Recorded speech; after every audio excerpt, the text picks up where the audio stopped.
somebody's going to get it. By that I mean Dom and Mysterio. Actually, a lot of people might get it. I was like, Sami got it, Dom about to get it, Ilya got it, CM Punk might get it.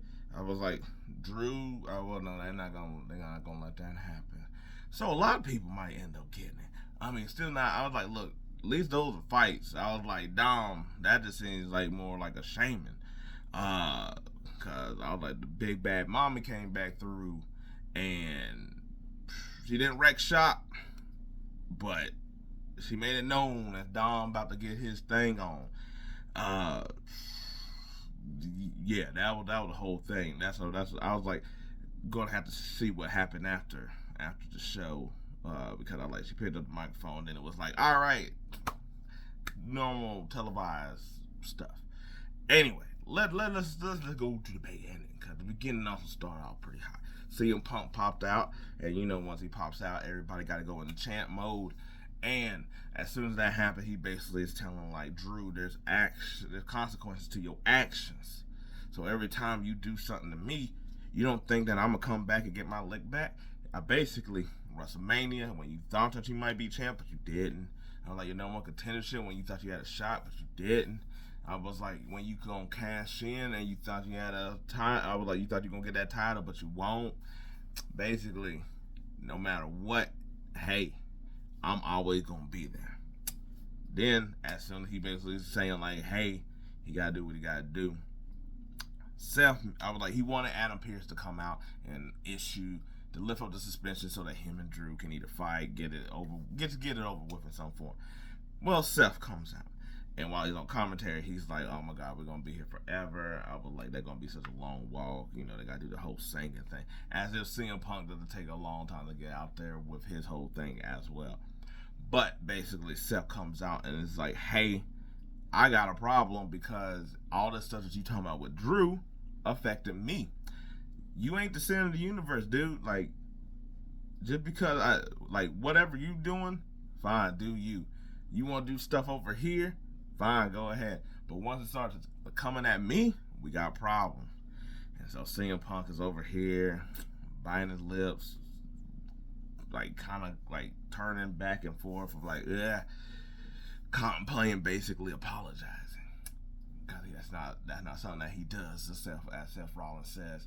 Then he finally does apologize. Then you get a little bit of a soft golf clap, from the crowd a bit. And then he's kind of like, yeah, I'm basically like one of those, like, I'm sorry I offended you kind of thing. Where it's kind of like, oh, okay, you couldn't even really apologize. That's not even a real apology. That's how we're going to do this. All right. So Seth basically is like, hey, if your consequences have action, well, guess what? These are your actions these are your consequences from that. Basically, he's going to protect Drew anytime that CM Punk wants to interfere, because he doesn't have, at this time, not having a chance at the title again. So that's basically to stop CM Punk and whatever it is that he wants. Well, we know that he basically wants to get back at Drew and also get his bracelet back. But Seth is like, that what you want so badly? You ain't gonna get it. And that's pretty much how that one sort of goes off into the ether. So then we also get Chad versus Jay, and they both banged up, so they over here, so they're like, they still doing their moves, but a little bit more gingerly. I was like, it wasn't like Chad was going suplex crazy. Like they did suicide dive. Chad over here suplex outside the ring. But let's get to the point that everybody wondering about. At the end, guess what? We did start getting them lights about to come down, but still enough to see the match. Jey Uso gets the spear to get the 1, 2, 3, and then Jay, before he go out, he gives a yeet, but he runs out the ring. I was like, then smoke hits because spooky, and then at that time we will see Chad start to get up, rise, if one will say, and I'm gonna still call her Nikki, comes up out the other side looking all ghoulish and whatnot, and it's like, hey, and then he runs off, and she got the little box, she got the little VHS tapes for everybody. So then, as we're also backstage, some point. I think it was. I was like, maybe that's the beginning, maybe that's not. Whatever. Damien is with Judgment Day. Seth is there, and they basically exchange how they would have. They basically was going to win while also giving each other a little bit of respect and telling each other they held up to their end of the bargain. With Damian Priest said, "Hey, after I beat Gunther, I will lift your little not fighting for the world title anymore." And Seth is like, "For real?" They shake on it, a gentleman's agreement, which makes it really curious on who actually will win now at SummerSlam, because why would that be a stipulation, to be honest, if it wasn't? I mean, guess what? It put more intrigue that Damian might win against Gunther. So I will give him that. Sami comes out, finally admits he's no longer an underdog, or that people don't see him as the underdog, or whatever, and that he's a champ now, or been champ. Bron comes out, doesn't speak, just looks at him, and after a while, he just says, "I just want to look at the person who actually decided to stand up to me and beat me." And then he's like, "I know I can't get another Intercontinental Championship shot, but..." And then he sort of like turn around, and next thing you know, he spears the hell out of Sami. And yeah, I was down with Bron and this was Sami, except for the losing part. Then we had a 6-man, Bron, our Awesome Truth, Judgment Day, and Carlito. Basically, match, it was sort of a picture, so I was sort of half paying attention, to be honest. Judgment Day gets the win, basically, because they were able to distract Bron enough. Like, our Truth was celebrating, got the coup de grace, and lost the match. Yeah, that's pretty much it. But at this time, because we have a Dominic Liv versus Zelina Rey Mysterio match later on, Liv was like, "Hey, we should do some moves and loosen up and all this other stuff." He's like, "I don't want to. What does that even mean? I don't want to, whatever."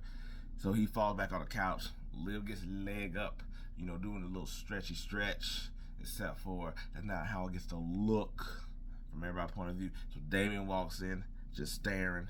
Then you see Finn and JD just peek around the corner, and then Carlito comes in, and he's like, "That's cool. No. And it's like, hey guys, hey. And then Liv's just like, giggles out, whatever, compromise position. Yeah. Also, we had another thing. I was like later on, kind of like just while I was on my mind of Judgment Day, basically that he wanted to tell the crew something. And I thought it was going to be the thing that he lifted with Seth, but apparently it's the Rhea Ripley coming back part of the deal. Maybe. Because he said Dom isn't going to learn, so that's why.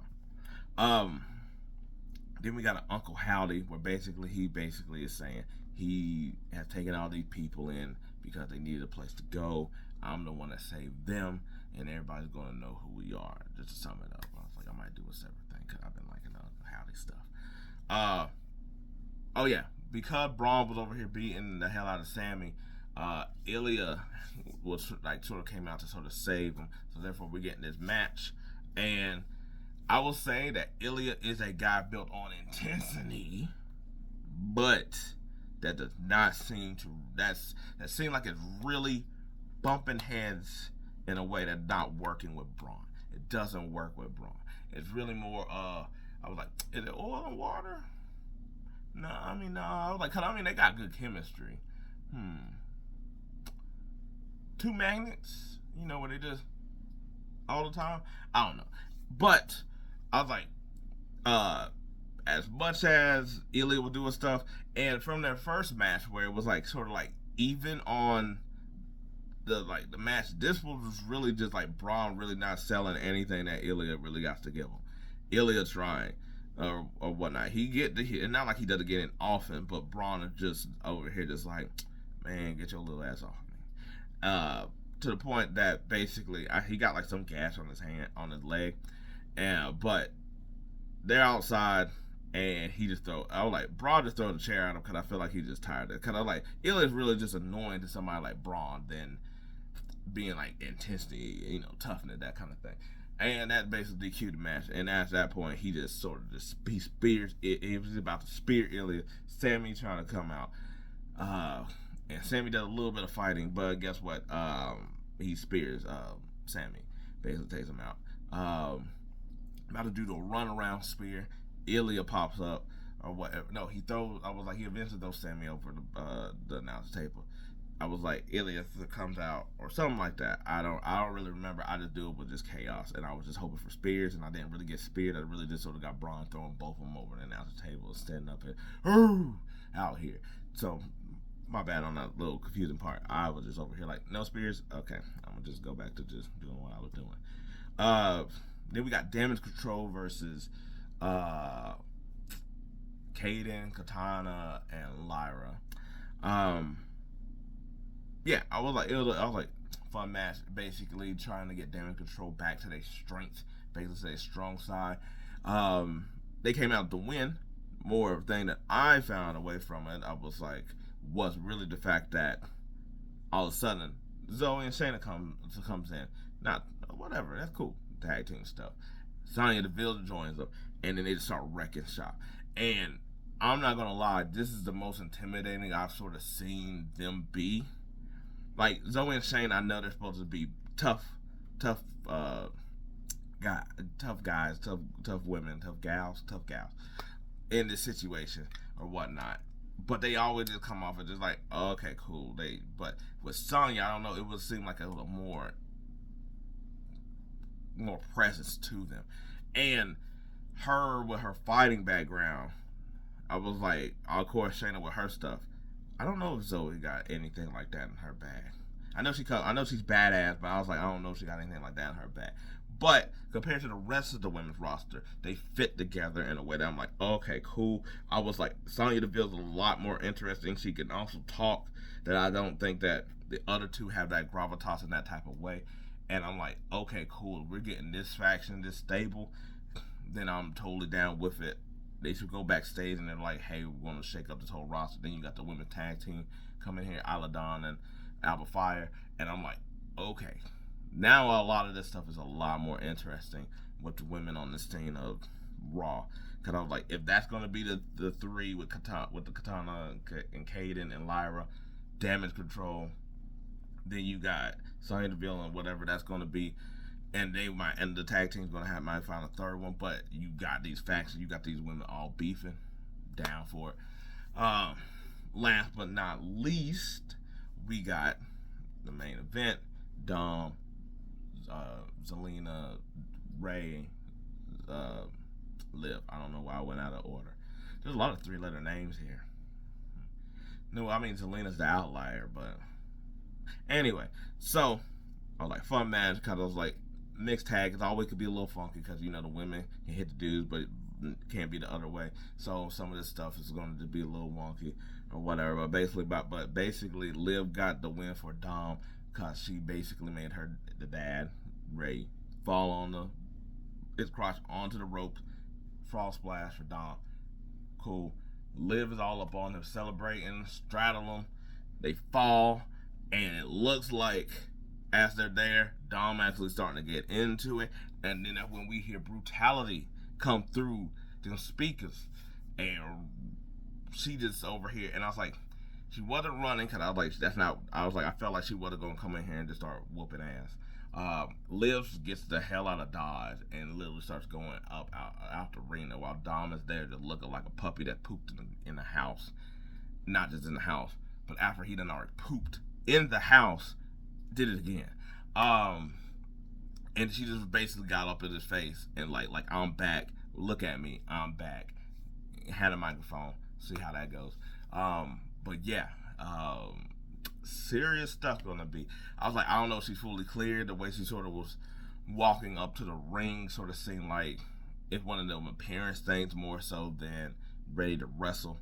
You know what I'm saying? Like how we sort of see this with a lot of like Sheamus. I was like, you could tell the difference between like now when he first, when he first came back, of being like in like actual shape for the ring, not in shape better than us people. I'm talking about like actual, I mean like in shape kind of thing. But yeah, I was like, I really like the fact that Raw's been hitting, before, after pay-per-views, continuing storylines through pay-per-views, without pay-per-views, or all that other stuff, giving people stuff to do. Because I was like, outside of like the men's 6-man tag, everything had a purpose. And I was like, Judgment Day was in there, so there is a purpose. There is really nothing to do for Bron and Awesome Truth. But they got something to do. And that's what I'm down with in all totality. But anyway, now my Raw review. What do you think of the episode? What do you like in the episode? Because boy, oh boy, things were about to get hot in here. And I guess it was sort of a cop block. I don't know. But anyway, till next time. Peace. I'm out.